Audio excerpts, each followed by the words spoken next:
আচ্ছা, 1 জুন 2026 তারিখ থেকে মহিলাদের সরকারি বাসে ভাড়া সম্পূর্ণ ফ্রি।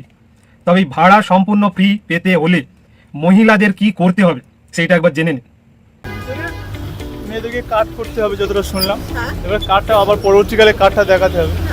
এখন যতটুকুনি জানি হচ্ছে 1 তারিখ থেকে মেয়েদের ফ্রি হবে, এতটুকুনি ঘোষণা করেছে মুখ্যমন্ত্রী। তোমাদের কাছে একটা মেশিন দেওয়া হবে, ওটা জিরো ব্যালেন্সের মেশিন, আমাদের এখন দেখায়নি।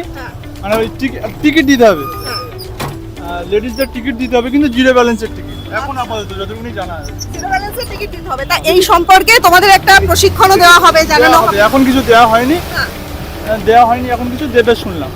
যতদিন না পর্যন্ত আপনাদের পিঙ্ক কার্ড হচ্ছে ততদিন পর্যন্ত 11টা নথির কথা বলা হয়েছে। তার মধ্যে মূলত ভোটার কার্ড, আধার কার্ড, প্যান কার্ড এবং পাশাপাশি আপনাদের পেনশনের কার্ড, গ্রাম যোজনার যে কার্ড আছে সেই কার্ড এবং তার পাশে পাসপোর্ট আছে।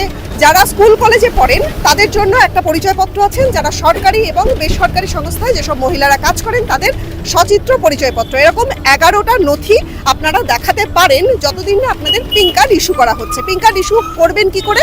আপনাদেরকে সেই সংস্থায় যোগাযোগ করতে হবে, সরকারি সংস্থায় যোগাযোগ করে এই কার্ডগুলোর মধ্যে যে কোনো একটা দেখাতে হবে। দেখালে আপনারা হাতে একটা পিঙ্ক কার্ড পাবেন।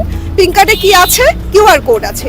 এই যে কন্ট্রাক্টর ভাই কথা বলছিলেন আমার সঙ্গে, সেই কন্ট্রাক্টরের কাছে একটা মেশিন থাকছে। সেই মেশিনে ওই কিউআর কোডটা যখনই স্ক্যান করানো হবে একটা জিরো ব্যালেন্স মানে জিরো ভ্যালুর একটা টিকিট আপনার হাতে আসবে।